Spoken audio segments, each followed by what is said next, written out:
Praise the Lord. Hallelujah. Hallelujah. Hallelujah. தவக்காலத்தில் உங்களுடைய பங்குகள்லையும் ஏறக்குறைய தியானங்கள் முடிஞ்சிருக்கும்னு நினைக்கிறேன். தவக்காலத்தில் எவ்வளோ தியானம் வச்சாலும் நம்ம வந்துக்கிட்டே இருப்போம். டெய்லியும் தியானம் வச்சாலும் வந்துக்கிட்டே இருப்போம். அப்படி கத்தோலிக்க திருச்சபையினுடைய மக்களுக்கு தவக்காலம் என்பது ரொம்ப ரொம்ப முக்கியமான ஒரு காலம். இப்போ தவக்காலத்தில் நம்ம நைட் விஜில் இருக்கிறோம். பைபிள் ஆழமாக படிக்க உண்மையாகவே அதனுடைய அழகு தெரியும் பொழுது இந்த ஆடை அப்படின்ற வார்த்தை தான் பல தடவை நினைக்கிறேன் 2 வருஷம் முன்னாலே இந்த ஆடையை பற்றி பைபிள் ஆடை அப்படின்ற வார்த்தையை பற்றி பிரசங்கம் வச்சுருக்கிறேன். அதுக்கு பிறகு அந்த ஆடை அப்படின்ற அந்த கான்செப்டை மறந்தாச்சு. ஆனால் திரும்பவும் நல்ல சமாரியனுடைய கதையை எடுத்து அந்த நல்ல சமாரியனுடைய கதையை எக்ஸ்பிளைன் பண்ணிக்கிட்டு இருந்த பொழுது அதில் அன்னைக்கு தான் உண்மையாகவே நான் கவனிக்கிறேன், அவன் ஆடையை தான் திருடிட்டு போனான் அப்படின்றது. கள்வர் அவனிடமிருந்து ஆடையை திருடிட்டு போனாங்க. ஏன்னா நம்ம கேட்குற கதையாக இருக்கிறதுனால எதையோ திருடிட்டு போனாங்கன்னு தான் நானும் நினச்சிக்கிட்டு இருந்தேன்.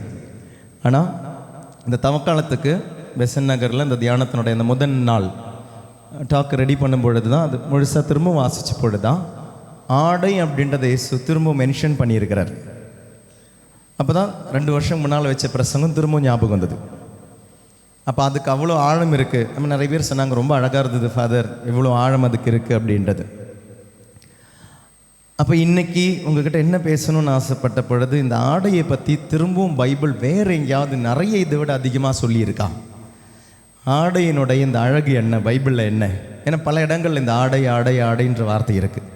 அப்போ இன்றைக்கி அந்த ஆடை அப்படின்றது பைபிளில் வேறு எங்கெல்லாம் இருக்குது, என்னென்ன அர்த்தங்களில் இருக்குது, அந்த அர்த்தங்கள் நமக்கு என்ன இன்றைக்கி பெரிய ஒரு வெளிச்சம் தரப்போகுது.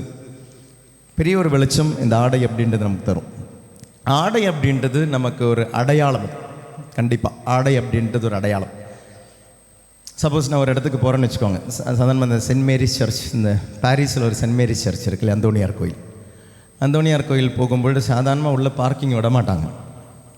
செவ்வாய்க்கிழமைனா கண்டிப்பாக விட மாட்டாங்க. ஆனால் நான் காரில் போகும்போது கேசக்கில் போட்டேன்னா நோ என்ட்ரின்றது ஃப்ரீ என்ட்ரி ஆகிடும் இல்லையா? இந்த ஆடையில் நான் போனேன்னா எனக்கு நோ என்ட்ரி அப்படின்றது ஃப்ரீ என்ட்ரி ஆகுது. காரணம் என்ன? ஆடை. அப்போ இது என்னுடைய அடையாளம். ஆடை அப்படின்றது என்னுடைய அடையாளம் கூட தான்.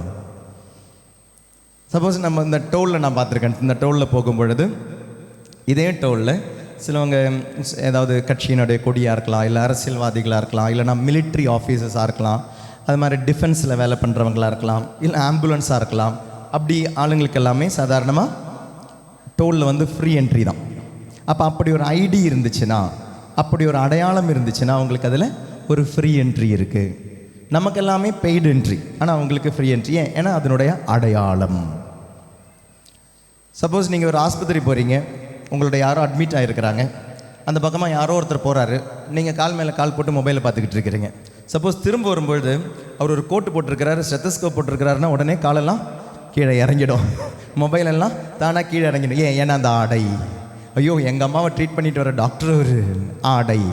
அப்போ ஆடை என்பது ஒரு அடையாளம். வக்கீலுக்கு ஒரு ஆடை இருக்குது, டாக்டருக்கு ஒரு ஆடை இருக்குது, நர்ஸுக்கு ஒரு ஆடை இருக்குது. அது அவங்களுடைய அடையாளம். அப்போ ஆடை என்பது அடையாளம் என்றால், ஆதாமும் ஏவாளும் இழந்தது ஆடை என்றால், அவர்கள் இழந்தது வெறும் ஆடை அல்ல, அவர்கள் இழந்தது அடையாளம். அவர்கள் இழந்தது ஆடையை அல்ல, அவர்கள் இழந்தது அடையாளம் என்பதுதான் உண்மை. அப்போ அவங்களுக்கு இருந்த அடையாளம் என்ன? அவங்களுக்கு இருந்த அடையாளம் ஆண்டவருடைய சாயலும் ஆண்டவருடைய உருவத்திலும் படைக்கப்பட்ட ஆதாமுக்கும் ஏவாளுக்கும் ஆண்டவர் கொடுத்த ஆடை, ஆண்டவர் கொடுத்த அடையாளம் என்னவா இருக்கும்? என்னவா இருக்கும்? சாயலிலும் உருவத்திலும் படைக்கப்பட்ட அவனுடைய பிள்ளை, கடவுளுடைய பிள்ளை என்னும் அடையாளம் இருந்தது. கடவுள் என்னும் பிள்ளை என்னும் ஆடை இருந்தது. த ஆடை ஆஃப் கிரேஸ், தி ஆடை ஆஃப் க்ளோரி. கடவுளுடைய பிள்ளை என்னும் மாட்சியின் ஆடை இருந்தது. அதனால தான் அங்கே தொடக்க நூல் 2வது அதிகாரம் 24 சாதாரண ஒரு ஆடையை பற்றி சொல்லுவாங்க. அவர்கள் ஆடை இன்றி இருந்தார்கள், ஆனால் அவர்களுக்கு வெட்கம் தோணவில்லை. அப்போ அந்த ஆடை என்ன? சாதாரணமாக மனுஷன் போடுவாங்க. இந்த ஆடை எதுவுமே அவங்களுக்கு இல்லை, ஆனால் அவர்களுக்கு இருந்த ஒரு ஆடை இருந்தது. அந்த ஆடை என்ன? அடையாளம் இருந்தது. கடவுளுடைய மகன், கடவுளுடைய மகள் என்னும் ஆடை இருந்தது. அப்பொழுதுதான் பிசாசு நுழையிறான். பிசாசுக்கு பொறாமை, அவனுக்கு பிடிக்கல. இந்த ஆடை அணிந்த அந்த மகனை, இந்த ஆடை அணிந்த அந்த மகளை. ஏனெனில் லூசிஃபர் அப்படின்றவன் தான் கடவுளுக்கு பக்கத்தில் இருந்தான். I was right hand of God, second in command. ஒளியினுடைய வானத்துதராக இருந்த லூசிஃபருக்கு யாராக மாற வேண்டும் என்ற ஆசை உள்ள நுழைஞ்சிச்சு.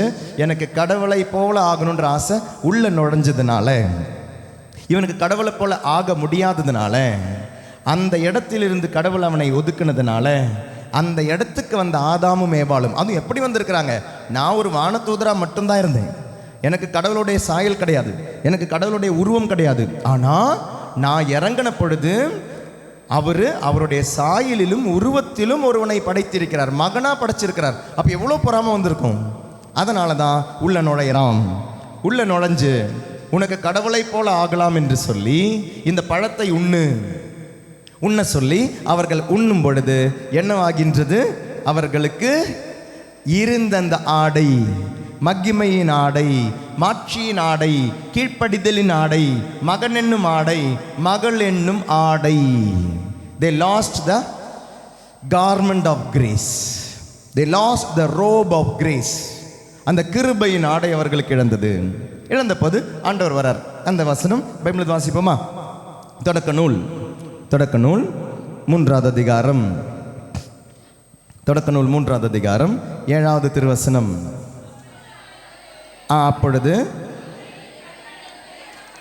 திறக்கப்பட்டன, ஆடையின்றி இருப்பதை கண்டனர். ஆகவே அத்தி இலைகளை தைத்து தங்களுக்கு ஆடைகளை செய்து கொண்டனர். மென்காற்று வீசிய பொழுதினிலே தோட்டத்தில் ஆண்டவராகிய கடவுள் உலவிக் கொண்டிருந்த ஓசை கேட்டு மனிதனும் அவன் மனைவியும் ஆண்டவராகிய கடவுளின் திருமுன்னிலிருந்து விலகி தோட்டத்தின் மரங்களிலிடையே ஒளித்து கொண்டனர். ஆண்டவராகிய கடவுள் மனிதனை கூப்பிட்டு என்று கேட்டார். உன் குரலொலியை தோட்டத்தில் கேட்டேன், ஆனால் எனக்கு அச்சமாக இருந்தது, ஏனெனில் நான் ஆடையின்றி இருந்தேன். ஒரு பையனுக்கு, ஒரு பொண்ணுக்கு பாவம் செய்யும் பொழுது அப்பா முன்னால, அம்மா முன்னால வரும் பயம். அப்பா, நான் ஆடையின்றி இருக்கிறேன், உன் மகன் என்று அழைக்கப்பட உரிமை இல்லாமல், தகுதி இல்லாமல் இருக்கிறேன். அப்பா, நான் ஆடையின்றி இருக்கிறேன். பார்த்தீங்களா, இந்த வசனம் எங்கே கனெக்ட் ஆகுது பார்த்தீங்களா? ஊதாரி மைந்தனுடைய கதையில் கனெக்ட் ஆகுது. அப்பா, நான் ஆடையின்றி இருக்கிறேன். அப்பா, உமக்கும் கடவுளுக்கும் எதிராக நான் பாவம் செய்து விட்டேன், மகன் என்று அழைக்கப்பட தகுதி இல்லாமல் இருக்கிறேன். அப்பா, நான் ஆடை இல்லாமல் இருக்கிறேன், எனக்கு பயமா இருக்கு. உன்கிட்ட வந்து உன் பையனை சொல்றதுக்கு எனக்கு பயமா இருக்குப்பா, ஆடையின்றி இருக்கிறேன். எனவே நீ ஆடையின்றி இருக்கிறாய் என்று உனக்கு சொன்னது யார்? நீ உண்ணக்கூடாது என்று நான் விலக்கிய மரத்திலிருந்து நீ உண்டாயா என்று கேட்டார்.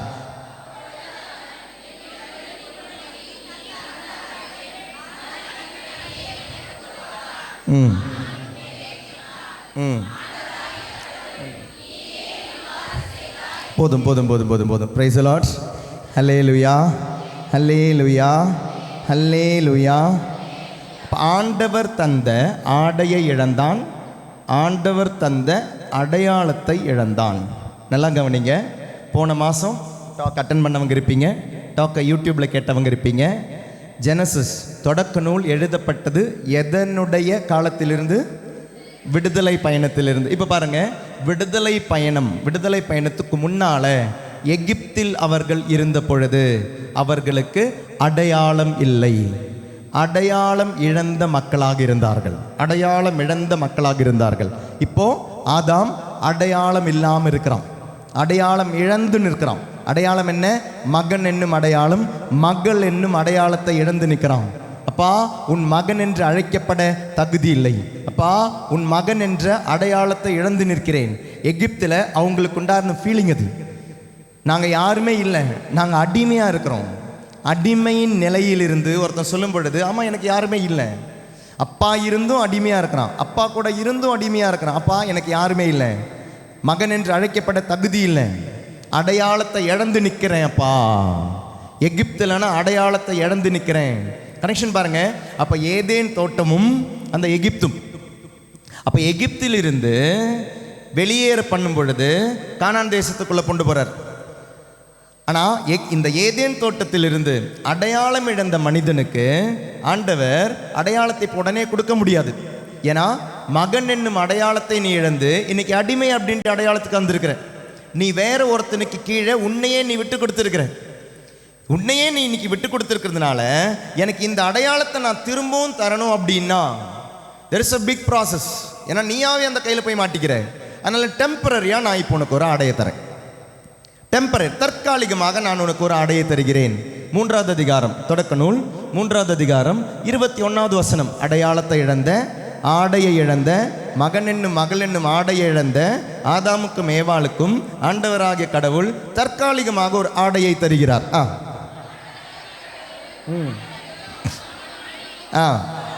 தோல் ஆடைகள் செய்து அவர்களை அணிய செய்தார். பார்த்தீங்களா, ஒரு டெம்பரரியான ஆடை, தோல் ஆடையை செய்து, ஒரு தோல் ஆடையை செய்து அவர்களை அணிய செய்கிறார். Praise the Lord. Hallelujah, hallelujah. Eden தோட்டத்திலிருந்து வெளியே வந்தவங்களுக்கு ஒரு தற்காலிகமான ஆடையை கொடுத்தது போல, அடையாளத்தை இழந்து அடிமையாயிருந்த ஆதாமுக்கும் ஏவாளுக்கும் ஒரு தற்காலிகமான ஆடையை கொடுத்தது போல, நீ இப்போ என்னுடைய மகன் தான், மகள் தான், ஆனால் அவனுடைய அடிமையாக இருக்கிற, நான் இப்போ ஒரு ஜாமீன் உனக்கு கொடுக்குறேன், ஆனால் நீ இரு, நான் கண்டிப்பாக ஒரு நாள் உன்னை வந்து மீட்டுப்பேன், ஆனால் அது வர பத்திரமா இருன்னு சொல்லி டெம்பரரியான ஒரு பாதுகாப்பை கொடுத்து விடுற மாதிரியே ஏதேன் தோட்டத்தில் எப்படி கொடுக்குறாரோ அப்படியே ஒரு ஆடையை, அப்படியே ஒரு ஆடையை ஆண்டவராகிய கடவுள் எகிப்திலிருந்து வெளியே வந்த கானான் தேசத்து மக்களுக்கும் கொடுப்பார். அந்த ஆடை என்ன? இஸ்ராயேல் மக்கள் கண்டிப்பாக அணிந்திருக்க வேண்டிய ஒரு ஆடை உண்டு. தே ஷுட் வேர். எல்லா இஸ்ராயேல் மக்களிடம் நீ போய் சொல்லு என்று எண்ணிக்கையின் புத்தகம் 15வது அதிகாரம். சில அன்பார்ந்தவர்களே, இது மெதுவாக நீங்கள் கவனித்து வந்தால் தான் நம்ம நிழல்களின் நிஜங்களில் சொன்ன மாதிரி இன்றைக்கி ஒரு புதிய ஒரு விஷயத்தை கற்றுக்க போகிறோம். ரொம்ப அழகாக இருக்கும். ஆனால் இதில் கொஞ்சம் இதனுடைய அடிப்படையை கற்றுக்கிட்டோன்னா புதிய ஏற்பாட்டுக்கு வரும்போது இதனுடைய அழகு புரியும். எண்ணிக்கையின் புத்தகம் 15வது அதிகாரம் 37 மேலும் ஆண்டவர் மோசையிடம் கூறியது, இஸ்ராயேல் மக்களிடம் நீ பேசு, அவர்கள் தலைமுறை தோறும் தங்கள் உடைகளின் முனைகளில் குஞ்சங்கள் செய்து ஒவ்வொரு குஞ்சத்திலும் ஒரு நீல நாடாவை கட்ட செய். நீங்கள் ஒழுக்கம் கெட்டு நடப்பதற்கு ஏதுவாய் உங்கள் இதயங்களும் உங்கள் கண்களும் விரும்புவதை பின்பற்றாமல் நீங்கள் அவற்றை பார்த்து ஆண்டவர் கட்டளைகள் அனைத்தையும் நீங்கள் நினைவு கூர்ந்து அவற்றை செய்திடவே இக்குஞ்சம். அதனால் நீங்கள் என் கட்டளைகளை எல்லாம் நினைவில் கொண்டு அவற்றை நிறைவேற்றுவீர்கள். உங்கள் கடவுளுக்கு அர்ப்பணிக்கப்பட்டவர்களாயிருப்பீர்கள். உங்களுக்கு கடவுளாயிருக்கும்படி உங்களை எகிப்து நாட்டிலிருந்து கொண்டு வந்த உங்கள் கடவுளாகிய ஆண்டவர் நானே உங்கள் கடவுளாகிய ஆண்டவர். கவனிங்க. Praise the Lord. Hallelujah, hallelujah. அவங்களுக்கு ஒரு ட்ரெஸ் இருக்குமா, ஒரு மேலுடை இருக்குமா, அந்த மேலுடையில் 4 முனைகள் இருக்கும். இதுக்கு இப்போ ரெண்டு கார்னர் தான் இருக்குது. அவங்களுக்கு 4 கார்னர், 1 இங்கே 2 இங்கே 3 இங்கே 4. அப்போ முன்னால் 2 பின்னால் 2. மேலுடைய தொங்கல், அதில் குஞ்சங்கள் மணி மாதிரி தொங்கியிருக்கும். அதில் ஒரு நீல கலர் நாடா கட்டணுமா.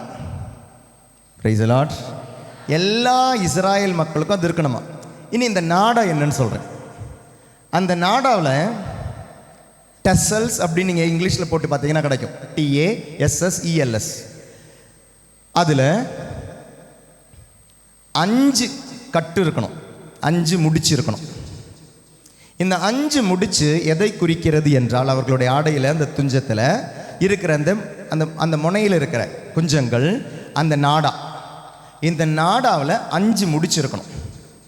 அந்த 5 முடிச்சு என்னன்னா அந்த 5 தோரான்றது 5 புத்தகங்கள். இந்த புத்தகத்தினுடைய முதல் 5 புத்தகம் தான் யூதர்களுக்கு மெயினான புத்தகம். நம்மளுடைய பைபிளில் இருக்கிற முதல் 5 புத்தகத்தை என்ன சொல்லுவாங்க? பென்டெட்டுக் அப்படின்வாங்க. யூதர்கள் அது தோரா அப்படின்வாங்க. அதுதான் அவங்களுடைய சட்ட புத்தகம். இந்த 5 சட்ட நூல்களை, இந்த 5 மோசே தந்த இந்த 5 நூல்களை குறிப்பது தான் அந்த 5 முடிச்சு. 5 முடிச்சு இருந்தா எத்தனை கேப் இருக்கும்? 4. வெரி குட், பரவாயில்ல, தூங்கலை இப்போ யாருமே.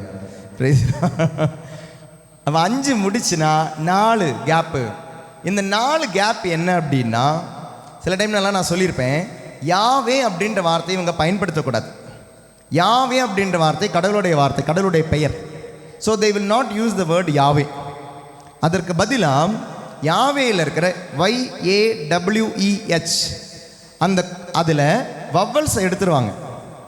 அதில் கான்சனன்ட்ஸ் மட்டும்தான் இருக்கும், YHWH. இது எபிரேய மொழியில் எழுதும்பொழுது அப்படி தான் இருக்கும்.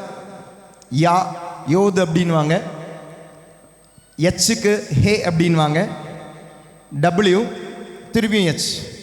அப்போ இந்த 4 லெட்டரை குறிக்கிறதா அந்த 4 கேப்பு. அதாவது கடவுளை குறிக்கிற 4 கேப்பு. 5 முடிச்சு 5 நூலை குறிக்கிறது, 4 கேப்பு கடவுளை குறிக்கிறது. ஆனால் இவங்களுக்கு ஆண்டவர் தந்த ஒரு சட்டம் இருக்கு. இஸ்ராயேலே கீழ் அப்படின்ற ஒரு வசனம் இருக்கு பைபிளில். எங்க இருக்கு? இணை சட்டம் 6வது அதிகாரம் 4வது திருவசனம்.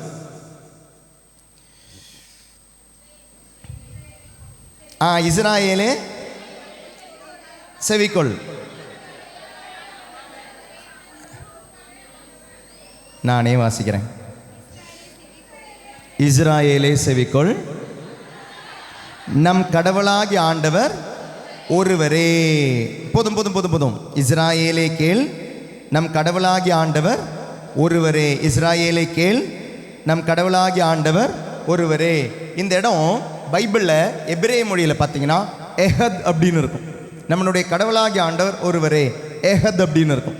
நம்ம இப்போ இங்கிலீஷ் லெட்டர் எடுத்துக்கிட்டோம்னு வச்சுக்கோங்களேன். போதும் போதும், நான் 2 மாத்திரை போட்டுட்டு வந்திருக்கேன், அதனால தான் வேர்த்துக்கிட்டே இருக்குது எனக்கு. Praise the Lord.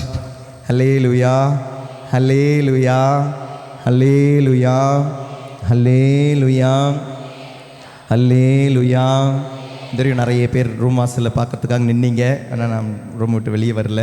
எனக்கு ஜுரமாக இருந்தது. 2 நாள் 3 நாள் 101 டிகிரி இருந்துச்சு. அதனால தான் நான் தொண்டைக்கும் பிரச்சனை இருக்குது, த்ரோட் இன்ஃபெக்ஷன் இருக்குது, தலைவலி இருக்குது, பாடி பெயின் இருக்குது.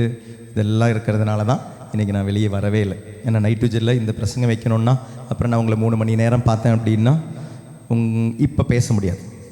அதனால் இப்போது ஒரு டோலோவும் போட்டு ஆன்டிபயோட்டிக்கும் போட்டு நிற்கிறேன். அதனால தான் வேர்த்துக்கிட்டு இருக்குது. Praise the Lord. ஹல்லேலூயா. அதனால் தூங்கக்கூடாது நீங்கள். என்னால் இன்றைக்கி சத்தம் போட முடியாது. Praise the Lord. Hallelujah, hallelujah. அதனால் யாராவது தூங்குனீங்கன்னா சத்தம் போட முடியாது. ஆனால் கள்ள தூக்கி போட்டுருவேன் நான் இங்கேருந்து. Praise the Lord. ஹல்லேலூயா. ஏன்னா தாவீது கோலியாத்தை கொல்லுறதுக்காக கல்லை தான் தூக்கி போட்டார். அப்போ உங்களில் இருக்கிற கோலியாத்தை கொல்வதற்கு இங்கேருந்து கல்லை தான் தூக்கி போடணும். Price the Lord. ஹல்லேலூயா, ஹல்லேலூயா. எஹத் அப்படின்ற எபிரேய வார்த்தை தான் உன் கடவுளாகிய ஆண்டவர் ஒருவரே அப்படின்ற இடத்துல இருக்குது. இந்த எஹத் இப்போ நம்ம இங்கிலீஷில் ABCDE அப்படின்னு சொல்லி எத்தனை லெட்டர் இருக்குது இந்த ஆல்ஃபபெட்டில்? 26 இருக்குது. அப்போ A அப்படின்றதுக்கு ஒரு நம்பர் கொடுத்தா நம்பர் என்னவாக இருக்கும்? 1, Bக்கு 2, Cக்கு Fக்கு Fக்கு 5. புரியுதுங்களா? அப்போ ஒரு லெட்டருக்கு ஒரு நம்பர் கொடுத்தா அந்த நம்பர், நான் இப்போ ஃப்ரெண்ட்ஷிப்னு சொல்லும்போது நான் நினைக்கிறேன் 100 என்னமோ வரும்னு நினைக்கிறேன், அதை கால்குலேட் பண்ணால். அது மாதிரி அப்போ அதை சேர்த்து பார்த்தோன்னா F5, Rக்கு ஒரு அந்த லெட்டருக்கு ஒரு நம்பர் இருக்கும். அதே மாதிரி எஹத், நல்லா கவனிங்க, எஹத் அப்படின்ற நம்பரை கால்குலேட் பண்ணால் எவ்வளோ தெரியுமா இருக்கும்? எஹத் அப்படின்ற நம்பரை கால்குலேட் பண்ணால் அதனுடைய டோட்டல் கால்குலேஷன் 13ன்னு இருக்குமா? 13 ஞாபகம் வச்சுக்கோங்க. ரெண்டாவது இந்த நான் சொன்ன டெசல்ஸ் அந்த குஞ்சங்கள் இவங்க போட்டிருக்கணும் அந்த நாடா. அதுக்கு எபிரேய மொழியில் பார்த்தீங்கன்னா டோட்டல் 600ன்னு இருக்கும். அப்போ 600ம் 13 சேர்த்தா எவ்வளோ இருக்கும்? 613. அதாவது இவங்களுடைய குஞ்சங்கள்ல போட்டு இருக்கிற அந்த நீல நாடா 5 முடிச்சுகள் இருக்கும், 4 கேப் இருக்கும். ஒரே ஆண்டவரை குறிக்குது, எஹதை குறிக்குது, எஹதனுடைய வல்லமையை குறிக்குது. இது கண்டிப்பா உன்னுடைய குஞ்சங்கள்ல கண்டிப்பா அது இருந்தே ஆகணும். ஏனெனில் இது உன்னை நினைவுபடுத்துகிறது, என்னையும் எனது சட்டத்தை நீ மறந்திடக்கூடாது என்று. You should never forget me and you should never forget my commandments.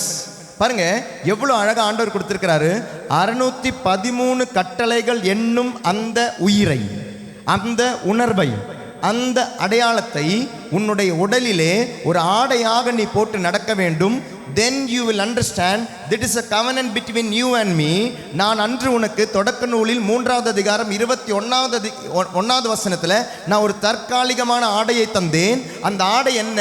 நீ என் மகன், நீ என் மகள் என்னும் ஆடையை நான் அன்று தந்தேன்.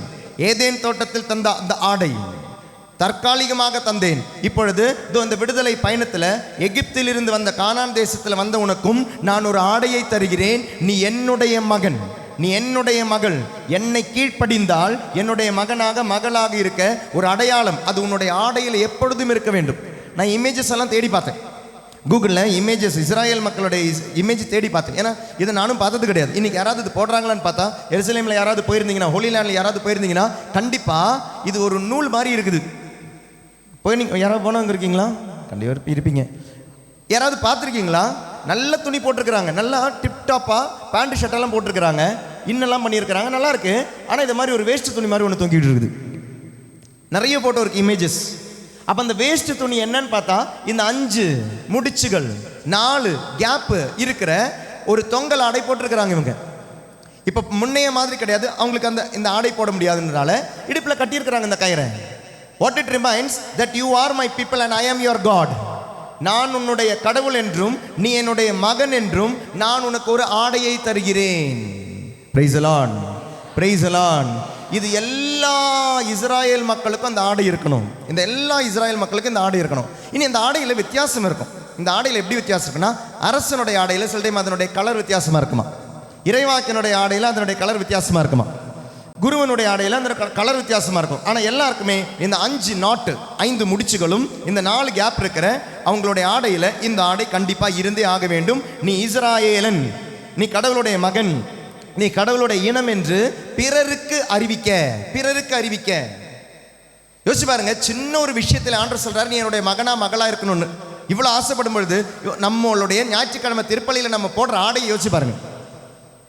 அறகுறையான ஆடை, ஆண்டவரை வழிபட வரும் பொழுது போடுற ஆடையை யோசிச்சு பாருங்க. ஏன் இந்த ஆடையை போட்டால் தப்பு அப்படின்னு?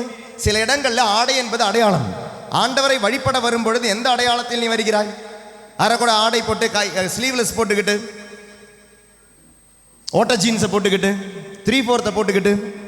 ஆடை என்பது ஒரு அடையாளம். நீ ஆண்டவரை வழிபட வருகின்ற அடையாளம். ஆடை என்பது மகன் மகள் என்னும் அடையாளம். ஏதேன் தோட்டத்தில் ஆண்டவர் தந்தார் 3:21 நம்பர்ஸ்ல தராரு, 15, 38, 39, 40 தராரு. நீ அதை மறக்கவே கூடாது அப்படின்றதுக்காக நான் ஆடையை தருகிறேன் அப்படின்றாரு. இனி இந்த ஆடை வேற எங்கேயாவது பைபிள்ல இருக்கா? 1 சாமுவேல் எடுங்க. 1 சாமுவேல் 15வது அதிகாரம் 27, 28 திருவசனம்.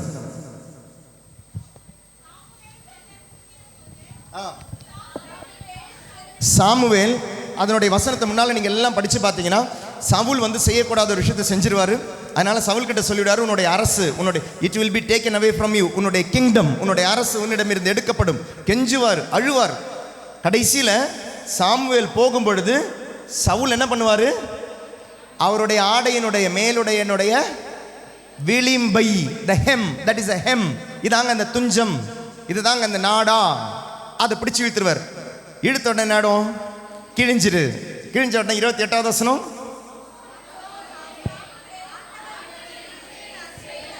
நீ என்னுடைய ஆடையை கிழிச்சல்ல. கவனிங்க, நீ என்னுடைய ஆடையை கிழிச்சல்ல, நீ என்னுடைய ஐடென்டிட்டியை கிழிச்சல்ல. நான் கடவுளுடைய மகன் மகள் என்னும் ஐடென்டிட்டியை கிழிச்சல்ல. தோ உன்னுடைய அரசு நாளைக்கு உன்னிடம் இருந்து கிழிக்கப்படும். பிரைஸ் தி லார்ட், ஹல்லேலூயா. ஆடை என்பது அடையாளம்.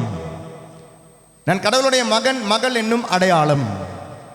இனி அதே அடையாளம் 1 சாமுவேல் 24வது அதிகாரம் 4, 5, 6 திருவசனங்கள். 1 சாமுவேல் ம்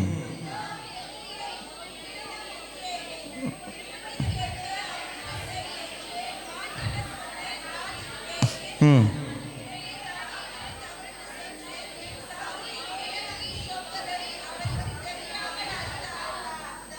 நான் வாசிக்கிட்டா?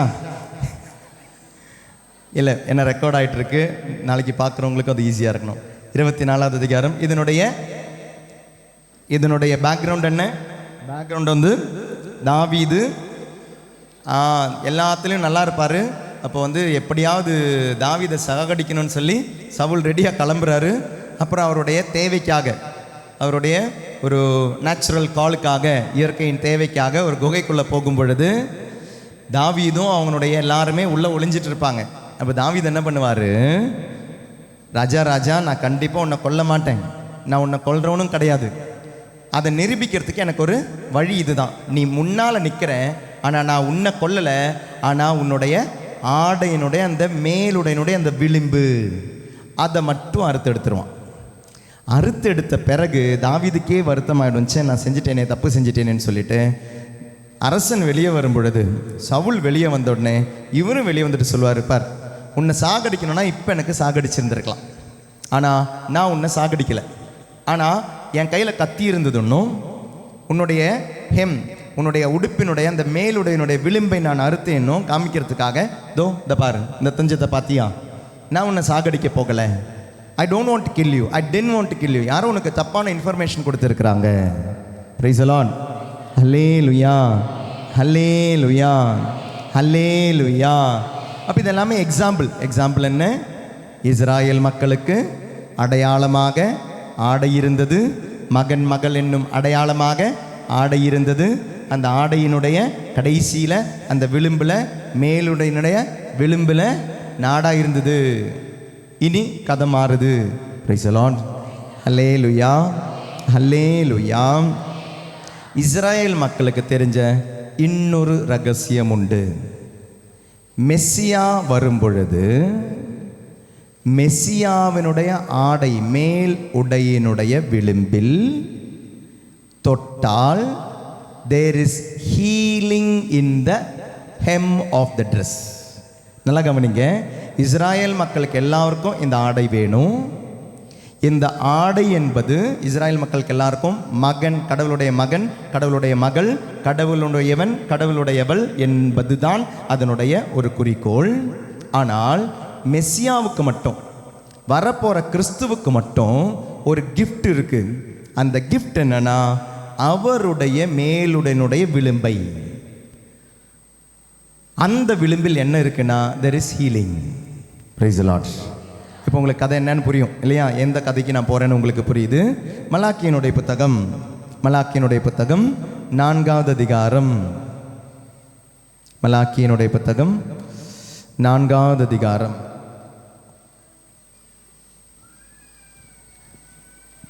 1-2 திருவசனங்கள்.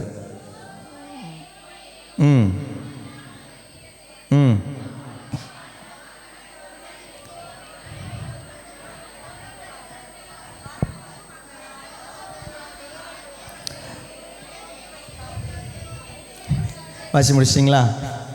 உங்களுடைய திருப்திக்கு வாசி முடிச்சிட்டிங்களா? இல்லை, நீங்கள் வாசிக்கணும். நீங்கள் எடுத்துட்டீங்கல்ல, நான் வாசிக்கிறேன். நமக்கு அடுத்த தடவை நமக்கு ஒரு மைக் கொடுத்து இங்கே ஒரு ஆள் உட்கார வைக்கணும் பைபிள் வாசிக்கிறதுக்கு. ஓகே, மலாக்கி புத்தகம் 4வது அதிகாரம் 1-2 திருவசனங்கள். இதுவும் சூளையை போல எரியும் அந்த நாள் வருகின்றது. அப்போது ஆணவக்காரர், கொடுமை செய்வோர் அனைவரும் அதனுள் போடப்பட சறுக்காவர். வரப்போகும் அந்த நாள் அவர்களுடைய வேரையோ கிளையையோ விட்டு வைக்காது, முற்றிலும் சுட்டெரித்து விடும் என்கிறார் படைகளின் ஆண்டவர். ஆனால் என் பெயருக்கு அஞ்சி நடக்கின்ற உங்கள் மேல் நீதியின் கதிரவன் எழுவான். அவனுடைய இறக்கைகளில் திருமாசிங்க, ஆனால் என் பெயருக்கு அஞ்சி நடக்கின்ற உங்கள் மேல் நீதியின் கதிரவன் எழுவான். பாருங்க, எழுவான். எழும்னு கிடையாதுங்க, இட் இஸ் அ பர்சன். எழுவான், ஒளி எழுவான், நீதியின் கதிரவன், நீதியின் சூரியன் எழுவான், உலகின் ஒளி எழுவான். அவனுடைய ரெக்கைகளில் நலம் தரும் மருந்து இருக்கும். அவனுடைய ரெக்கைகளில். இந்த ரெக்கை அப்படின்ற இடத்துல எபிரேய மொழியில அங்கே பயன்படுத்தி இருக்கிற வார்த்தை என்ன தெரியுமா? கொனோப். கொனோப் அப்படின்ற வார்த்தையினுடைய அர்த்தம் என்ன தெரியுமா? கார்னர். அவனுடைய ரெக்கைகளுடைய in his wings, in the corner there is a healing power. There is a healing power. இது யூதர்களுக்கு நல்லா தெரியும். ஆண்டவருடைய வரப்போற ஆண்டவருடைய வரப்போற மெசியானுடைய வரப்போற மீட்பருடைய வரப்போற இரட்சகருடைய கார்னர்ல there is a healing power. வல்லமையுள்ள ஆண்டவருடைய அந்த கார்னர்ல, அந்த துஞ்சத்தினுடைய அந்த நூல், அந்த நாடாவனுடைய துஞ்சத்தில் there is a healing power அப்படின்றது மெசியாவுக்கு இருக்கு அப்படின்றது யூதர்களுக்கு தெரியும். ஆனால் யாருமே இயேசுவை தொட்டதே இல்லைங்க. யாருமே இயேசுவை தொடலை. ஆனால் ஒரு பெண் வந்து தொட்டாள். பெரும் பாடுள்ள ஒரு பெண் வந்து தொட்டால், அந்த வசனம் நீங்க நல்லா கவனிக்கணும். அவ இயேசுவை பற்றி கேள்விப்பட்டாள்னு பைபிள் சொல்லுது. அவ இயேசுவை பார்க்கல, இயேசுவை பற்றி கேள்விப்பட்டாள். இயேசு தர ஹீலிங்கை பற்றி கேள்விப்படுறான், இயேசுனுடைய ப்ரீச்சிங்கை பற்றி அவளுக்குள்ள போன அந்த விசுவாசத்தினுடைய ஆழம் பாருங்க. அவருடைய ஆடையினுடைய விளிம்பை நான் தொட்டாள். அவருடைய ஆடையினுடைய விளிம்பை நான் தொட்டாள், நான் நலம் அடைவேன் அப்படின்னு சொல்லும் பொழுது அவள் வந்து தொட நினைச்சது அந்த ஆடையினுடைய பவர் கிடையாதுங்க, ஒரு ஆளுடைய பவர் கிடையாதுங்க. நீங்க நல்லா பழைய ஏற்பாட்டினுடைய விசுவாசத்திலிருந்து வரும் பொழுது அவள் தொட்டது ஆடையை அல்ல, அவள் தொட்டது அந்த அடையாளத்தை, அவள் தொட்டது அந்த ஆளை, ஆடையை அல்ல. அந்த ஆள் யாரு? மெஸ்ஸியா. மெஸ்ஸியா என்னும் ஆளை தொட்டாள். she touched the healer, she touched the Messiah, she touched the son of God. அப்ப அவளுடைய இயேசு கேட்கிற கேள்வி பாருங்களேன். அதற்கு இயேசு கேட்கிற கேள்வி என்ன தெரியுமா? என்னை தொட்டது யாருன்னு தான் கேட்டார். என் ஆடையை தொட்டது யாருன்னு கேட்கல.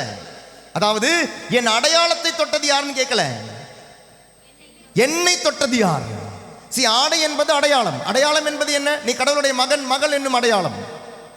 அப்ப இயேசுனுடைய ஆடையை தொட்ட போது இயேசு கேட்டது என் ஆடையை தொட்டது யாருன்னு கேட்கல, என் அடையாளத்தை தொட்டது யார்? த சோசன் அப்படின்ற ஒரு சினிமா வந்தது, அதனுடைய சீரீஸ். அந்த சீரீஸ் இன்னைக்கு அதனுடைய சோசன் நான் பார்த்தேன். இன்னைக்கு இதுக்கு முன்னாலே நான் ஒரு தடவை பார்த்தேன். இன்னைக்கு அந்த சோசனை பார்க்கணுன்னே, ஏன்னா அந்த ஆடையை தொட்டதை பற்றி என்கிட்ட ஒருத்தவங்க சொல்லிகிட்டே இருந்தாங்க, நல்லா இருக்கு ஃபாதர், நல்லா இருக்கு ஃபாதர். அப்போ இன்னைக்கு நான் திரும்பவும் பார்த்தேன். இயேசுனுடைய ஆடையை தொட்டாலே அது எப்படி இருக்குன்னு பார்த்தா, அந்த சோசனில் அந்த 5 முடிச்சு அழகாக வந்திருக்கும். அந்த சோசனில் அது நீல கலராக தான் இருக்கும். It is blue in colour. It has 5 knots, it has 4 gaps. அதாவது எல்லா இஸ்ராயேலனும் ஒவ்வொரு இஸ்ராயேல் மகளும் அணிந்திருக்க வேண்டிய அந்த ஆடை இயேசு அணிந்திருக்கிறார். அந்த ப்ளூ கலர் அந்த ஆடை, அந்த விளிம்பை தாங்க தொடுறான். அவ தொட்டத பெண்ணை ரொம்ப அழகா பைபிள் சொல்லுது. அவள் தொட்டது ஆடை அல்ல, அவருடைய அடையாளத்தை. அதனாலதான் இயேசு கேட்கிறாரு, என் ஆடையை தொட்டது யாரு கிடையாது, என்னை தொட்டது யாரு? என்னை தொட்டது யாரு? அதாவது மெஸ்ஸியா என்னும் என்னுடைய வல்லமையை வெளியே இழுக்க விசுவாசத்துல ஒருத்தர் தொட்டி இருக்கிறான். விசுவாசத்துல ஒருத்தர் என்னை தொட்டி இருக்கிறான். She has touched me by faith. She has touched the Messiah. She did not touch Jesus of Nazareth. Nazareth இயேசுவை தொடல, மெஸ்ஸியா என்னும் இயேசுவை தொட்டாவ. அதனால தான் சுத்தி இருந்தவங்க எல்லாம் தொட்டது ஜீசஸ் ஆஃப் நாசரேத். அது சீடர்களுக்கும் புரியல. அதனால தான் சீடர்கள் கேட்குறாங்க, இத்தனை பேர் உன்னை இடிச்சுக்கிட்டே இருக்காங்களே, நீ என்னன்னு கேட்குற? நீ இடிச்சுக்கிட்டு இருக்கிறாங்களே, யாரோ என்னை தொட்டாங்கன்றியே, அறிவு இருக்கான்னு கேட்கும்போது இயேசு சொன்னது அது கிடையாது. She has touched the Messiah. She did not touch Jesus of Nazareth. என்னில் உள்ள கிறிஸ்துவை தொட்டாள் அவள். Praise the Lord. Hallelujah. எடுங்க அந்த வசன பகுதி எடுங்க, அப்போ உங்களுக்கு புரியும். அந்த ஆடையினுடைய அழகு பழைய ஏற்பாட்டிலிருந்து அந்த நிழலிலிருந்து இந்த நிஜத்துக்கு எவ்வளவு அழகா கொண்டு வராரு பாருங்க. லூக்கா நற்செய்தியாளர் 8வது அதிகாரம்.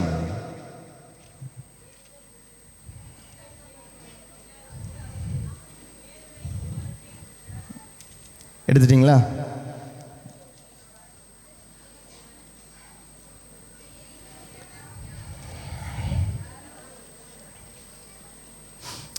நாற்பதாவது வசனம் நான் வாசிக்கிறேன், கேளுங்க. இயேசு அவரை பார்த்து, சீமோனே 33 பேர்கள் விட்டு முழுகிது. 44. அப்பெண் இயேசுவுக்கு பின்னால் வந்து அவரது மேலுடையின் ஓரத்தை. இல்லை, அதுக்கு முன்னால்தே வாசிப்போம். அவளுடைய அந்த விசுவாசத்தை பாருங்க. இயேசு திரும்பி வந்தபோது அங்கே திரண்டு அவருக்காக காத்திருந்த மக்கள் அவரை வரவேற்றனர். அப்போது தொழுகை கூட தலைவர் ஒருவர் இயேசுவிடம் வந்தார். அவர் பெயர் யாயிர். அவர் இயேசுவின் காலில் விழுந்து தம்முடைய வீட்டிற்கு வருமாறு வேண்டினார். ஏனெனில் 12 வயதுடைய அவரது ஒரே மகள் சாகும் கருவாயில் இருந்தால். இயேசு அவருக்கு அங்கு செல்லும் வழியில் மக்கள் கூட்டம் 12 நெருக்கி கொண்டிருந்தது. 12 ஆண்டுகளாய் இரத்தப்போக்கினால் வருந்திய பெண் ஒருவர் அங்கிருந்தார். அவர் தம் சொத்து முழுவதையும் மருத்துவரிடம் செலவழித்து எவராலும் அவரை குணமாக்க இயலவில்லை. அப்பெண் இயேசுவுக்கு பின்னால் வந்து அவரது மேலுடையின் ஓரத்தை தொட்டார். அந்த ஓரம் என்னன்னு இப்போ புரிஞ்சுதா? அந்த 5 நாட்டு 4 கேப் இருக்கிற அந்த நாடாவை தொடர. அந்த நாடா மலாக்கி புத்தகத்தில் 4வது அதிகாரத்தில் நம்ம பார்த்தோம், 2வது வசனத்தில் பார்த்தோம். அது என்ன நாடா அப்படின்றது, மெஸ்ஸியாவினுடைய நாடாவில் மட்டும் ஹீலிங் பவர் இருக்கும். மெஸ்ஸியாவினுடைய அதாவது எல்லாருக்குமே நாடா இருக்கு. அந்த நாடா அப்படின்றது எதை குறிக்கிறது? அவர்களுடைய கட்டளைகள் அவர்கள் கீழ்ப்படிய வேண்டும் என்று குறிக்கிறது. எப்பொழுது நீ கட்டளை கீழ்ப்படுகிறாயோ நீ மகன் மகள் என்பதை குறிக்கிறது. அப்படி ஒரு அடையாளம் தான். ஆனால் மெஸ்ஸியாவுக்கு மட்டும் ஒரு கிரேஸ் இருக்கு. மெஸ்ஸியாவினுடைய ஆடையினுடைய அந்த மேலுடையினுடைய விளிம்பை தொட்டால் அதில் ஹீலிங் பவர் இருக்கு. செலவழித்து எவராலும் அப்பெண் இயேசுவுக்கு பின்னால் வந்து அவருடைய மேலுடைய ஓரத்தை தொட்டார். உடனே அவரது இரத்தப்போக்கு நின்று போயிற்று. இயேசு என்ன கேட்கிறாரு? என் ஆடையை தொட்டவர் யாருன்னா கேட்டாரு. என்னை தொட்டவர் யார், என்னை தொட்டவர் யார் என்று இயேசு கேட்டார். அனைவரும் மறுத்தனர். பேதுரு, ஆண்டவரே, மக்கள் கூட்டம் சூழ்ந்து நெருக்கி கொண்டிருக்கிறதே என்றார். அதற்கு இயேசு, யாரோ ஒருவர், யாரோ ஒருவர், நீங்க எல்லாருமே சுத்தின்னு வர்றீங்க, but you don't know who am I. நான் யாருன்னு உங்களுக்கு தெரியவே இல்லை. என் கூடவே 3 வருஷம் சுற்றிக்கிட்டு இருக்கிறீங்க, ஆனால் நான் யாருன்னு உங்களுக்கு தெரியவே இல்லை. என்ன தெரிஞ்ச யாரோ என்னை தொட்டிருக்கிறாங்க. யாரோ ஒருவர் என்னை தொட்டார், என்னிடமிருந்து வல்லமை வெளியேறியதை நான் உணர்ந்தேன் என்றார். அப்பெண் தாம் இனியும் மறைந்திருக்க முடியாதென்று கண்டு நடுங்கிக் கொண்டே வந்து அவர் முன் விழுந்து தாம் அவரை தொட்ட காரணத்தையும் உடனே தமது பிணி நீங்கியதையும் பற்றி மக்கள் அனைவர் முன்னிலையிலும் அறிவித்தார். இயேசு அவரிடம், மகளே, இப்ப புரியுதா ஏசியாவளை பார்த்த நம்பிக்கை அப்படின்னார். இந்த நம்பிக்கை என்ன? மகளே, நீ என்னை தொட்டது வெறும் ஏதோ பிறந்த ஒருத்தன் நிறைய பேருக்கு ஹீலிங் கொடுக்குறான், அப்படி நீ என்னை தொடலை. நீ என்னை மெஸ்ஸியாவா தொட்டு இருக்கிற. உன் நம்பிக்கை என்ன? That I am son of God. உன் நம்பிக்கை உன் நம்பிக்கை உன்னை நலமாக்கிட்டு. You touched me that I am son of God. என்னுடைய அடையாளத்தை நீ தொட்ட. இந்த அடையாளத்தை தரதான் நான் வந்தேன். இந்த ஆடையை தரதான் நான் வந்தேன். என்னுடைய ஆடையில் இருக்கு அந்த அடையாளம். என்னுடைய ஆடையை தொட்டு இன்னைக்கு நீ என்ன தெரியுமா மாறி இருக்கிற? நீ என்னுடைய மகளா மாறி இருக்கிற. ஏன்னா இயேசுவை கூப்பிட்ட பேர் என்ன? மகளே. மகளே, பெண்ணேன்னு கிடையாதுங்க, மகளே. You are my daughter. ஏன்னா நீ விசுவாசத்தில் என்னை தொட்ட. விசுவாசத்தில் என்னை தொடும் பொழுது நான் உனக்கு கொடுக்கின்ற ஆடை என்ன தெரியுமா? மகள், மகன். ஆனால் அது வர உன்னுடைய அடையாளம் என்ன தெரியுமா? அடிமை. ஆடை இருந்தவன் ஆடையின்றி மாறினான். மகனாக மகளாக இருந்தவன் அடிமையாக மாறினான். ஆடையை தர வந்தார் இயேசு கிறிஸ்து. எந்த ஆடையை அப்ப தர வந்தார்? மகன் மகள் என்னும் ஆடையை தர வந்தார். மகளே. Praise the Lord. Hallelujah. Hallelujah. Hallelujah. My dear children in Jesus Christ, your sin will never match the son's forgiveness. நம்ம நினைக்கிறோம் நம்ம எவ்வளோ பாவம் செஞ்சுருக்கிறோம், எவ்வளோ பெரிய பாவியாக இருக்கிறோம், எவ்வளோ பெரிய பாவியாக இருக்கிறோம். இதெல்லாம் ஆண்டவர் மன்னிப்பாரா? இஸ்ரவேல் பார்ந்தவர்களே, அவர் மன்னிக்க தயங்க மாட்டார். Your sin is never a match for the forgiveness power of God. And your sickness is never a match for the healing power of God. அதற்கு ஒப்பிடவே முடியாது. நீங்கள் எவ்வளோ பெரிய நோயாளியாக இன்னைக்கு இங்கே வந்திருந்தாலும், மரணத்துக்கு உரிய நோயாக நீங்கள் வந்திருந்தாலும், எவ்வளோ பெரிய பாவியா நீங்க வந்திருந்தாலும், it will never match the forgiveness of God. It will never match the healing power of God. நம்ம நினைக்கிறோம் இயேசு கிறிஸ்து வந்தது ஏதோ சும்மா வந்தார், இறந்தார், போயிட்டாருன்னு. இது ஆதியில் இருந்து ஆண்டவருடைய திட்டம். இது ஆடையை இழந்த ஆதாமுக்கு, ஆடை இழந்த மனிதனுக்கு திரும்ப ஆடையை தருவதற்காக வந்த, அடையாளத்தை தருவதற்காக, மகன் மகள் என்னும் அடையாளத்தை தருவதற்காக வந்தவர் ஆண்டவராகிய இயேசு கிறிஸ்து. அதனால தான் ஊதாரி பையன் திரும்ப வரும்பொழுது, அந்த கதையில் ஊதாரி பையனுடைய மனமாற்றத்தில் அவன் திரும்ப வரும்பொழுது, when he comes back, திரும்ப வரும்பொழுது அவன் சொல்ற வார்த்தை பாருங்களேன். அப்பா கிட்ட 21வது வசனத்தை பாருங்க. லூக்கா நற்செய்தி 15 அதிகாரம் 21வது வசனம். அப்பா, உன் மகன் என்று அழைக்கப்பட நான் தகுதி இல்லை எனக்கு அப்படின்வான். உன் மகன் என்று அழைக்கப்பட எனக்கு தகுதி இல்லை. அதான் லூக்கா நற்செய்தி 15வது அதிகாரம் 21வது திருவசனம். the confession of the son, the confession of the son, மகனுடைய பாவ சங்கீர்த்தனம். அப்பா, உன் மகன் என்று அழைக்கப்பட எனக்கு தகுதி இல்லை சொன்ன உடனே அப்பா வந்து ஊழியர்கிட்ட சொல்வாரு, மேல்தரமான ஆடையை, மேல்தரமான ஆடையை கொண்டு வந்து, முதல் தரமான ஆடையை கொண்டு வந்து, ஆடையை கொண்டு வந்து அணியுவீங்கள். அவனை குளிப்பாட்டுங்கன்னு சொல்லல, அவன் குளிச்சுட்டான். அதான் அவனுடைய பாவ சங்கீர்த்தனம். அவனுடைய பாவ சங்கீர்த்தனம் நடக்கும்பொழுது அப்பா சொல்றாரு, ஆடையை கொண்டு வந்து அணிவியுங்கள். ஆடை என்ன? மகன் என்று அழைக்கப்பட தகுதி இல்லை என்று சொன்னவனுக்கு மகன் என்ற ஆடையை தந்தது. தூய்மையாக்க வந்த ஆண்டவர். அந்த தூய்மை என்ன? மகன் மகள் என்னும் ஆடையை தந்த வந்தவர். அதான் ஆடை. அதனால தான் வெட்டிங் ஃபீஸ்ட் பற்றி பைபிள் இருக்கு இல்லையா? மத்தேயு நற்செய்தி 22வது அதிகாரம். அது ஒரு ஊமை தான். அந்த ஊமை என்ன? திருமண விருந்துக்கு வர ஊமை. திருமண விருந்தில் வரும்போது ஆடையின்றி வருகின்றான் ஒருத்தன். எல்லாரும் ஆடை போட்டு உள்ள போகும் பொழுது ஆடை இல்லாமல் ஒருத்தன் வரான். ஆடை இல்லாமல் வரும்பொழுது ராஜா கேட்கிறாரு, உனக்கு ஆடை கொடுக்கப்பட்டதே, இட் இஸ் given freely. அந்த ஆடை எங்கே? நீ காசு கொடுத்து வாங்கல. உனக்காக நான் ஒருத்தனை அனுப்பி நான் உனக்கு ட்ரெஸ்ஸை கொடுத்தேனே, அந்த ட்ரெஸ் எங்க? இந்த ட்ரெஸ் இல்லாமல் இந்த விருந்துக்கு வர முடியாது உன்னால, கெட் அவுட். ஆடையை தர வந்தார், நான் அனுப்பிட்டேன் ஒருத்தரை, அந்த ஆடையை நான் தந்துட்டேன். இனி ஆடை இல்லாமல் இந்த விருந்துக்கு வர முடியாது. எந்த விருந்து? திருவெளிப்பாடு பாருங்க. தொடக்க நூல் 3வது அதிகாரத்தில் ஆரம்பிக்கிற பிரச்சனை திருவெளிப்பாடு 19வது அதிகாரத்தில் முடியுது. 19வது அதிகாரம் நீங்க வாசிங்கன்னா, it is a wedding of the lamb. யாருடைய வெட்டிங்? யாருடைய திருமண விருந்து நடக்குது? ரெவலேஷன்ல திருவெளிப்பாடு 19வது அதிகாரம் 7வது வசனத்திலிருந்து வாசிங்கன்னா, யாருடைய திருமணம் நடக்குது? அது கிறிஸ்துவுக்கும் திருச்சபைக்கும் நடக்கிற திருவிருந்து, திருமண விருந்து, wedding of the lamb. Praise the Lord. செம்மறியினுடைய விருந்து, ஆடையை இழந்தவர்களுக்கு ஆடையை கொடுக்கப்பட்ட ஒரு விருந்து. Praise the Lord. அல்லேலூயா, அல்லேலூயா. அந்த விருந்தை பத்தி மத்தேயு நற்செய்தி 22ல சொல்றாரு பாருங்க. ஆடை இல்லாம உனக்கு இதுக்குள்ள நுழைய முடியாது. You have no entry to heaven. You have no entry to heaven because ஆடை is given to you, dress is given to you, garment is given to you. What is that garment? You are son of God. கடவுளுடைய மகன், கடவுளுடைய மகள் என்னும் ஆடை உனக்கு வழங்கப்பட்டது. அது இல்லாம புதிய எருசலேமுக்குள்ள நுழைய முடியும் நினைக்காதீங்க. பாவியாக ஒரு எருசலேமுக்குள்ள நுழைய முடியாது. பாவத்தின் கரையோட புதிய எருசலேமுக்குள்ள நுழைய முடியாது. திருவிருந்தில் பங்கெடுக்க முடியாது. Praise the Lord. Hallelujah, hallelujah. அப்போ தொடக்க நூல் 1வது அதிகாரத்திலிருந்து வருது இந்த ஆடை. கடைசி திருவெளிப்பாடு வரப்போகுது இந்த ஆடை, திருமண ஆடை. ஹல்லேலூயா, ஹல்லேலூயா, ஹல்லேலூயா, ஹல்லேலூயா. கிறிஸ்து நமக்கு தரும் ஆடை, திருமணத்தின் ஆடை, திருவிருந்தின் ஆடை, திருவிருந்தின் வழியாக தரார். அதாவது உன்னை தனது மனைவியாக மாற்றுகிறார். You are the bride and is a groom. இப்படி மாத்துறார். அதாவது இனி நீங்கள் இருவர் அல்ல, ஒரே உடல், ஒரே உடல். இதான் எபிரேயருக்கு எழுதிய திருமுகம் 12வது அதிகாரம் 14வது திருவசனம் வாசிங்க. எபிரேயருக்கு எழுதப்பட்ட திருமுகம் 12வது அதிகாரம் 14வது திருவசனம்.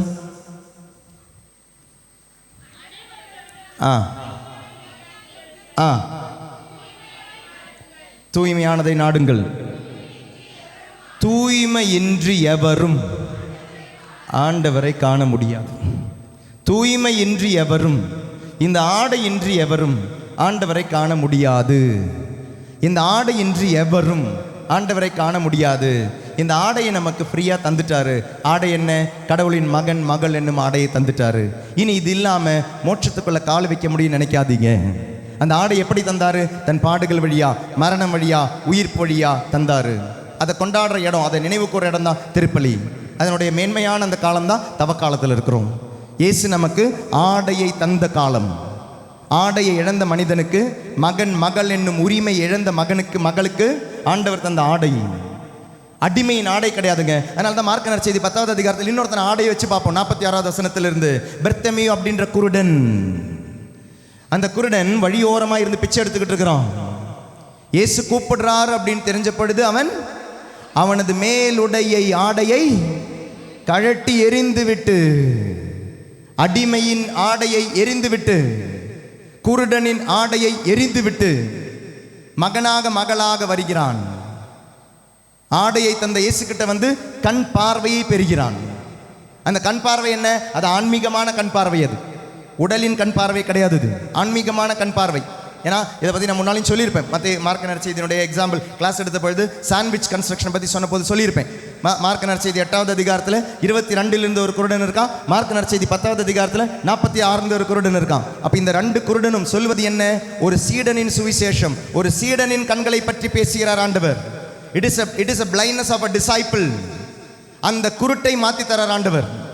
எந்த குருட்டை? ஒரு சீடனுக்கு இருக்கக்கூடாத ஒரு குருட்டு. A disciple should not have this blindness. You should have something. ஆண்டவர் இவர் யாருன்னு தெரியணும். ஆனால் இன்னைக்கு நமக்கு தெரியாத ஒரு blindness இருக்கு. அந்த blindness அவர் மாற்றி தரார். அதனால தான் அடுத்த வசனம் பாருங்க. மார்க் நற்செய்தி 10வது அதிகாரம் 52வது வசனம். இயேசு அவரிடம், நீ போகலாம், உனது நம்பிக்கை உன்னை நலமாக்கிற்று.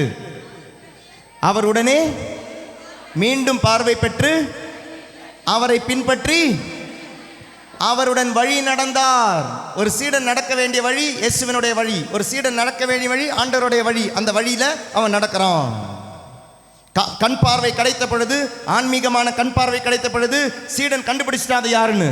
So he is following him on the way. ஆனா அதே 46வது வசனம் வாசிங்க. 10வது அதிகாரம் 46. இயேசுவும் அவருடைய சீடர்களும் எரிகோவுக்கு வந்தனர்.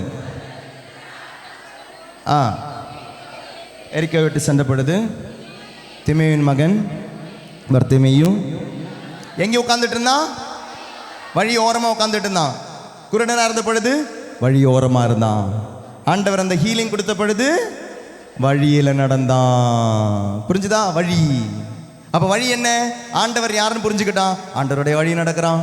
So this is not a physical blindness, it is a spiritual blindness. So God is healing a spiritual blindness.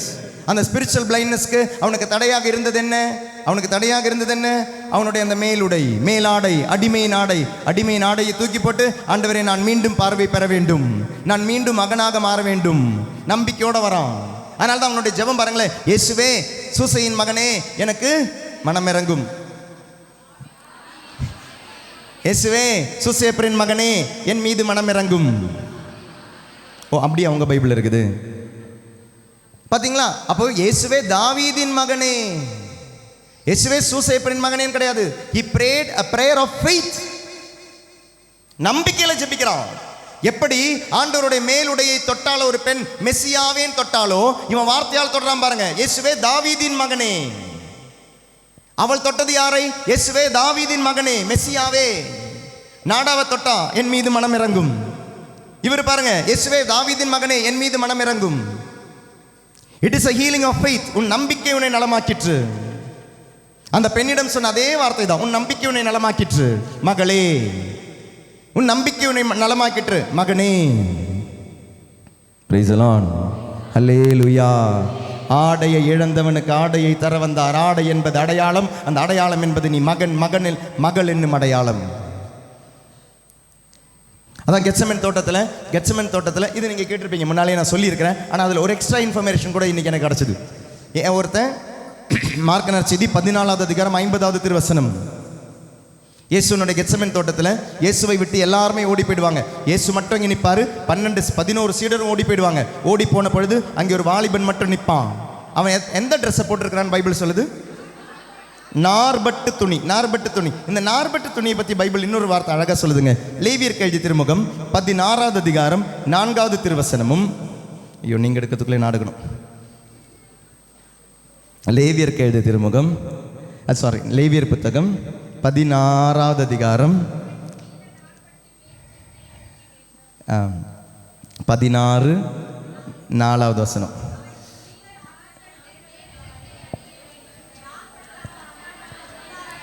அவன் புனித நார்பட்டு மேற்சட்டை அணிய வேண்டும், நார்பட்டாலான உள்ளாடை, கச்சை, தலைப்பாகை அணிய வேண்டும். இந்த புனித ஆடைகளை நீராடிய பின்னரே அவன் அணியலாம். அதிலே 32வது வசனம். 32. அருள் பொழிவு செய்யப்பட்டு தன் தந்தைக்கு பின்னர் குருவாக நியமனம் பெற்றவனே பாவக்கழுவாய் நிறைவேற்றுவான். அவன் தூய உடைகளான. அப்போ பைபிளின் படி இந்த நார்பட்டு ஆடை என்பது புனிதமானது, தூய்மையானது. இப்போ மார்க் நற்செய்தி 14வது அதிகாரம் 50வது திருவசனம். ஒரு வாலிபன் தனது வெறும் உடம்பின் மீது ஒரு நார்பட்டு துணியை, அதாவது தூயதை போர்த்தி கொண்டு அவர் பின்னே சென்றான். அவரை பின்தொடர்ந்தார்கள். ஆனால் அவர் துணியை விட்டு ஆடையின்றி. என்ன கவனிங்க, என்ன கவனிங்க. தூய உடையணிந்த ஒரு வாலிபன், புனிதமான உடையணிந்த வாலிபன் அந்த ஆடையை விட்டு, அந்த அடையாளத்தை விட்டு, மகன் என்னும் தூய்மையை விட்டு அவன் அங்கிருந்து வெளியே ஓடினான். அந்த வெளியே ஓடினவனுக்காக கெத்சமன் தோட்டத்திலிருந்து இயேசு வெளியே வரார். ஏதேன் தோட்டத்திலிருந்து வெளியே வந்த ஒரு இளைஞனுக்காக வருடங்களுக்கு பின்னால், நூற்றாண்டுகளுக்கு பின்னால் வேற ஒரு தோட்டத்திலிருந்து ஒரு வாலிபன், 33 வயசான ஒரு வாலிபன் இறங்கி வெளியே போகிறார். யாருக்காக? இந்த ஆடையை இழந்த, நார்பட்டு துணியை இழந்த, மகள் என்னும் அடையாளத்தை இழந்த ஒருவனுக்காக, ஒரு தோட்டத்திலிருந்து இழந்தவனுக்காக இன்னொரு தோட்டத்திலிருந்து வெளியே வரும் இயேசு கிறிஸ்து. ஆனால் தோட்டத்திலிருந்து வெளியே வந்தவர் ஆதாமுக்கு பதிலாக இன்னைக்கு புது ஆதாம் வெளியே வராரு. பாடுகள் படுறாரு, மரித்தாரு, ஒரு தோட்டத்துக்குள் அடக்கப்படுகிறார். இயேசுனுடைய கல்லறை எங்கிருந்தது? ஒரு தோட்டத்திற்குள் இருந்தது. அந்த தோட்டத்திற்குள் அடைக்கப்பட்ட இயேசு கிறிஸ்து அதே மார்க் நற்செய்தி 16வது அதிகாரம் 5வது திருவசனம். பிறகு அவர் கல்லறைக்குள் சென்று வெண்தொங்கல் ஆடை அணிந்த, போதும், கல்லறை, தோட்டம், வாலிபன் ஆடை அணிந்து. அப்போ இயேசு எதற்காக வந்தார்? ஆடை இழந்த வாலிபனுக்கு ஆடையை கொடுக்க. அது எங்கே அழகாக கொண்டு வராரு? கெத்சமன் தோட்டத்தில் கொண்டு வராரு. எங்கே அதை முடிக்கிறாரு? கல்லறையில் அவருடைய உயிர்ப்பில் முடிக்கிறார். பாடுகள், மரணம், உயிர்ப்பில் ஆடை இழந்தவனுக்கு ஆடையை தர வராரு. ஆடையை தந்து அழைக்கிறார், விருந்திற்கு வா. எந்த விருந்திற்கு வா? நான் கொண்டாட போகும் விருந்திற்கு வா. என்னுடைய மனைவியாக வா, என்னோடு இணைந்து வா, என்னோடு இணைந்து வா. அதான் ரெவலேஷன் 19 ஆண்டவர் வைக்கிற அந்த திருவிருந்து. அந்த திருவிருந்திற்காக நமக்கு கொடுக்கப்பட்ட ஆடை மகள் என்னும் ஆடை. பிரைஸ் தி லார்ட், ஹல்லேலூயா. ஆண்டவருடைய சரீரமாக ஒன்றிணைந்து, ஆண்டவருடைய சரீரத்தின் வழியாக ஒன்றிணைந்து தந்தையை மாட்சிப்படுத்த அந்த திருவிருந்தில் பங்கெடுக்க. அதனால தான் வெட்டிங் அட் கேனா கூட நான் பல தடவை சொல்லியிருப்பேன் இல்லையா? திருமண விருந்து கிடையாது, இது திருவிருந்து. அங்கே என்ன நடக்குது? தூய்மை சடங்கு. அப்போ வெட்டிங் அட் கேனாவும் தூய்மை சடங்கு தான், வெட்டிங் ஆஃப் த கார்மெண்ட்டும் தூய்மை சடங்கு தான், வெட்டிங் ஆஃப் த லேம்பும் தூய்மை சடங்கு தான். அப்போ யோவான் நற்செய்தியில் 2வது அதிகாரத்தில் சொன்ன கானாவூர் திருமண விருந்தும் தூய்மை சடங்கு தான். மத்தேயு நற்செய்தி 22 சொன்ன ஆடையோடு வர வேண்டிய திருமண விருந்தும் தூய்மை சடங்கு தான். மோட்சத்தினுடைய சடங்கு, மோட்சத்தில் நடக்கிற திருமண விருந்து. இது திருவெளிப்பாடுலையும் வர்றது. ஆடையோடு வந்து அந்த திருமண விருந்தில் பங்கெடுக்க வேண்டிய நம்முடைய திருச்சபையினுடைய விருந்து. ஹல்லேலூயா, ஹல்லேலூயா. இயேசு தந்த அந்த ஆடையை அணிவோம். பாவ சங்கீர்த்தனத்தின் வழியாக பாவங்கள் கழுவப்பட்டு கடவுளுடைய மகனாக மகளாக மாறுவோம். வேற வழி கிடையாது. தூயவராக மாறாமல் தூயவர் முன்னால் போய் நிற்க முடியாது. நமக்கு நம்மையே தூய்மையாக்க முடியாது என்பதால் தூயவர் வந்து நம்மை தூய்மையாக்கி ஆடையை தந்துட்டாரு. நீங்கள் ஒன்று செஞ்சால் போதும், எடுத்து போட்டுக்கிட்டால் போதும். அவர் தந்து விட்டதால் நமக்கு அது சொந்தமாகாது. தந்து விட்டார், சொந்தமாக்குவோம். தந்து விட்டார். He has given. It's just because he has given, you have not personalized it. தந்ததை சொந்தமாக்கினால் நமக்கும் அந்த திருவிருந்தில் பங்கெடுக்கலாம். தந்ததை சொந்தமாக்கவில்லை என்றால் திருமண விருந்திலிருந்து சாப்பாடு கூட கிடைக்காது, உள்ள என்ட்ரி கூட கிடைக்காது. வெளியே போய் அப்படின்வர். நான் உனக்கு ட்ரெஸ்ஸை தந்துட்டேன், நீ போட்டுக்காமல் வந்திருக்கிற, வெளியே போ, கெட் அவுட், உனக்கு வேறு இடம் இருக்குது, நரகம். Praise the Lord. ஹல்லேலூயா. அந்த பெண்ணுடைய அந்த விசுவாசம் எவ்வளோ ஆழமான விசுவாசம். And even she was not a Jew. ஒரு யூத பெண்மணி கூட கிடையாதுங்க அவன். ஆனால் அவள் இயேசுனுடைய இந்த ஆடையினுடைய விளிம்பை தொட்டு, மை சிக்னஸ், என்னுடைய அந்த உடல் நோய் அப்படின்றது இயேசுவனுடைய வல்லமைக்கு முன்னால் ஒன்றுமே இல்லை.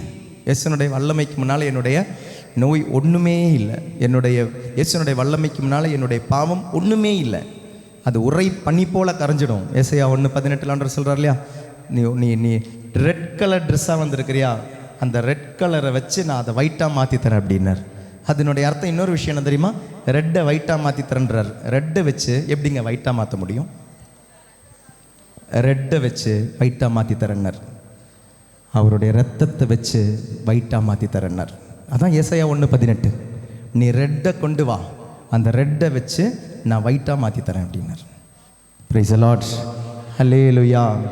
என்னுடைய ரத்தம் என்னும் அந்த ரெட்டு சிவப்பை வைத்து நான் உனக்கு அதை வெண்மையாக்கி மாற்றி தருகிறேன்.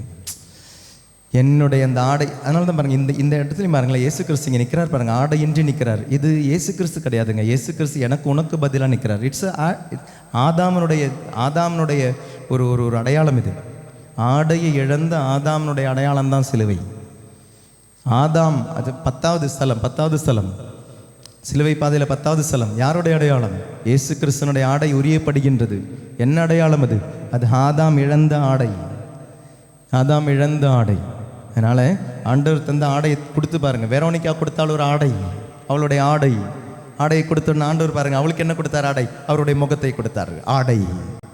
ஒரு ஆடையை கொடுத்த பொழுது ஆடையை திரும்ப தந்தார். நீ உன் அழுக்கான ஆடை எனக்கு தந்த, ஆனால் அழகான முகத்தை நான் உனக்கு தரேன். அடிமையினுடைய ஆடையை நீ எனக்கு தந்த. அவளுடைய அந்த ஆடை அப்படின்றது அடிமையினுடைய ஆடை. ஒரு இஸ்ராயல் பெண், யூத பெண்மணி, அவளுக்கு மேலே போட்டிருக்க வேண்டிய ஆடை, அவன் என்ன பண்ணா? அதை தூக்கி போட்டான். அதை தூக்கி போட்ட பொழுது அடிமையின் ஆடையை ஆண்டவர்கிட்ட கொடுத்த பொழுது ஆண்டவர் என்ன பண்ணார்? அழகான அவருடைய முகத்தை தந்தார்.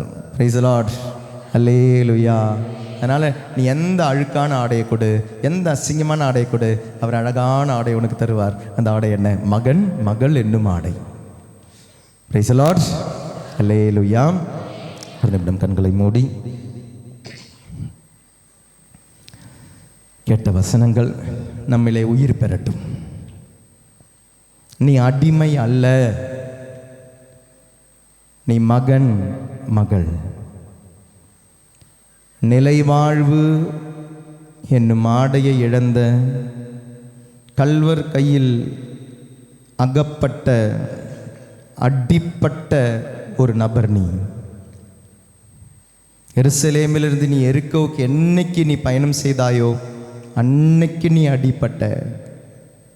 அடிப்பட்ட உனக்கு திருவிருந்தின் வழியாக, திருமுழுக்கின் வழியாக நிலைவாழ்வின் ஆடையை தர வந்த இயேசு கிறிஸ்து, மகனாக மகளாக மாற்ற ஆடையை தந்த இயேசு கிறிஸ்து,